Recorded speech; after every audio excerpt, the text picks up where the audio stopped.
Welcome back my channel guys. So இன்றைக்கி வந்துட்டு day 4 of 100 day of coding. Okay, so இது வந்து நம்ம பார்க்க போகிற 4th ப்ரோக்ராம். இதில் என்ன பார்க்க போகிறோம்னா, ஸோ பாலிண்ட்ரோம், அதாவது இந்த ஸ்ட்ரிங் வந்து பாலிண்ட்ரோமா இல்லையான்றதை பார்க்க போகிறோம். ஓகே, ஒரு ஸ்ட்ரிங் பாலிண்ட்ரோம் அப்படின்றது ஃபஸ்ட்டு பாலிண்ட்ரோமோட லாஜிக் என்ன அப்படின்றத பார்த்துடலாம்.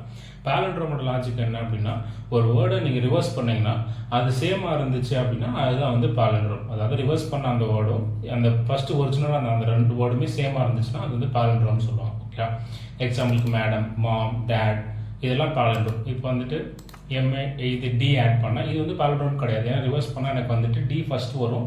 ஸோ அப்போ இதுவும் ஃபஸ்ட்டில் இதில் வந்து பார்த்தீங்கன்னா டி இருக்கா, ஸோ இதை ரிவர்ஸ் பண்ணால் ஃபஸ்ட் எம் இருக்குது ஃபஸ்ட் வேர்டு, அதில் டி இருக்கும். அப்போ இது சேம் கிடையாது இல்லையா. ஸோ இந்த லாஜிக் தான் நம்ம பண்ண போகிறோம். இதுக்கு வந்து நம்ம இந்த வேர்டை ரிவர்ஸ் பண்ணி செக் பண்ண போகிறது இல்லை. இதுக்கு ஒரு புது லாஜிக் நம்ம யூஸ் பண்ண போகிறோம். என்ன லாஜிக் அப்படின்னா, ஃபஸ்ட்டு வந்துட்டு உங்கள் பாலிண்ட்ரோம் மெத்தட் கிரியேட் பண்ணியிருக்கேன். அந்த மெத்தட்குள்ளே பார்த்தீங்கன்னா inter left equal to 0 and right equal to value dot length -1 அப்படின்னு கொடுத்துக்கிறேன். நான் என்ன பண்ண போகிறேன்னா, ஃபஸ்ட்டு கேரக்டரும் செகண்ட் அந்த லாஸ்ட் கேரக்டரும் சேமானு பார்க்க போகிறேன். ஓகே, ஸோ அதே மாதிரி இதோட வேல்யூ சேமாக இருந்துச்சுன்னா அப்போ என்ன இது வந்து ஸோ ஓகே இப்போ கரெக்டுன்னு அர்த்தம். நெக்ஸ்ட்டு அடுத்து ஏ எடுக்கிறேன், அடுத்து எம் எடுக்கிறேன். ஸோ இந்த மாதிரி ரொம்ப ஒன்று நான் செக் பண்ணிவிட்டேன்.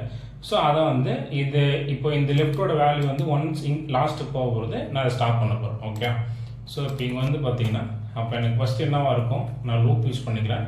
எனக்கு வந்து ஸ்டாப் பாயிண்ட் தெரியாது. ஏன்னா வந்துட்டு இந்த ஒரு லூப்பில் வந்துட்டு பார்த்தீங்கன்னா ஸ்டாப் பாயிண்ட் தெரியாது. அதனால தான் நம்ம ஒயில் லூப் யூஸ் பண்ணுறோம். ஓகே, ஸோ லெஃப்ட் வந்துட்டு லெஸ் தென் ரைட் இருக்கிற வரைக்கும் இந்த ப்ராசஸ் எனக்கு நடக்கணும். இதுக்குள்ளே நான் என்ன பண்ண போகிறேன்னா ஒரு இஃப் கண்டிஷன் என்னன்னா value dot character left not equal to right.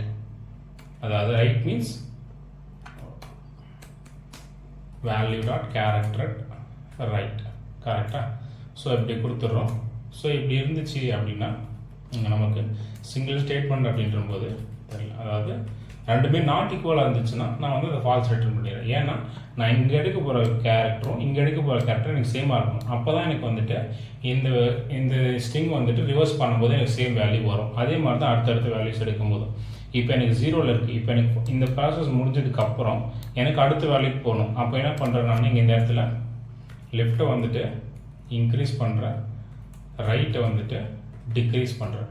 Okay, ஏன்னா எனக்கு வந்துட்டு லெஃப்ட் வந்து இன்க்ரீஸ் ஆகிட்டே போகணும், ரைட் வந்து டிக்ரீஸ் ஆகிட்டே அடுத்தடுத்த வேல்யூக்கு போகணும். ஓகே, ஸோ ஃபைனலாக வந்துட்டு இப்போ இந்த ப்ராசஸ் கம்ப்ளீட் ஆகிற வரைக்கும் எனக்கு எதுவுமே மேட்ச் ஆகலைன்னா ஸ்ட்ரெயிட்டாகவே என்ன பண்ணுறேன்னா ரிட்டர்ன் ட்ரூ கொடுத்துட்றேன்.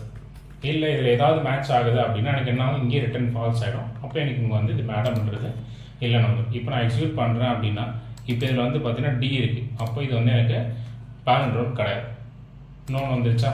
இப்போ இதுவே வந்துட்டு இந்த டி எடுத்துட்டேன். இப்போ எனக்கு இது பாலிண்ட்ரோம் பேசுன்னு வருதா. அதே மாதிரி மேம் இதுவுமே பாலிண்ட்ரோம் தான். ஓகே, ஸோ இப்போ இதே வந்துட்டு மேட் கொடுக்குறேன். இது பாலிண்ட்ரோம் கிடையாது. ஏன்னா எனக்கு வந்து எம்ஏடின்னு இருக்கும், அது ரிவர்ஸ் பண்ணால் டிஏஎம்னு இருக்கும். அப்போ எனக்கு வந்து சேம் கிடையாது. இன்னும் ஸோ இப்படி தான் நம்ம வந்துட்டு ஒரு பாலிண்ட்ரோம் லாஜிக்கை அப்ளை பண்ணலாம். ஓகே, ஸோ இது வந்து நமக்கு ஷார்ட் பீரியட் ஆஃப் டைமில் இந்த ப்ராசஸ் நம்ம நடந்துடும். அதே மாதிரி நான் வந்துட்டு இப்போ 3 வேர்டு இருக்குன்னா 3 டைம் இந்த ப்ராசஸ் ரிப்பீட் பண்ண தேவையில்லை. ஃபஸ்ட் டைமே எனக்கு இந்த சொல்யூஷன் கிடைச்சிடும். ஓகே, ஸோ அப்போ அந்த லூப்பிங் டைமையும் நம்ம வந்து இதில் நம்பர் ஆஃப் லூப் டைமையும் கம்மி பண்ணலாம். ஓகே, ஸோ இதுக்காக தான் இந்த லாஜிக் நம்ம யூஸ் பண்ணுறோம். இந்த வீடியோ ஓகே இன்றைக்கான வீடியோ புரிஞ்சிருக்க நம்புகிறேன். ஸோ அதே மாதிரி நம்ம சேனல் நிறைய பேர் சப்ஸ்கிரைப் பண்ணாமல் பார்த்துட்டு இருக்கீங்க.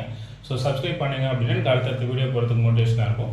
இந்த வீடியோ வந்து பிடிச்சிருந்துச்சு அப்படின்னா ஒரு லைக் பண்ணிக்கோங்க. ஸோ இது வந்து உங்கள் ஃப்ரெண்ட்ஸை ஷேர் பண்ணி ஸோ அவங்களுக்கு வந்துட்டு ஸோ இந்த வீடியோ வந்து ஷேர் பண்ணுங்கள். ஓகே, தேங்க்ஸ் ஃபார் வாட்சிங் இந்த வீடியோ.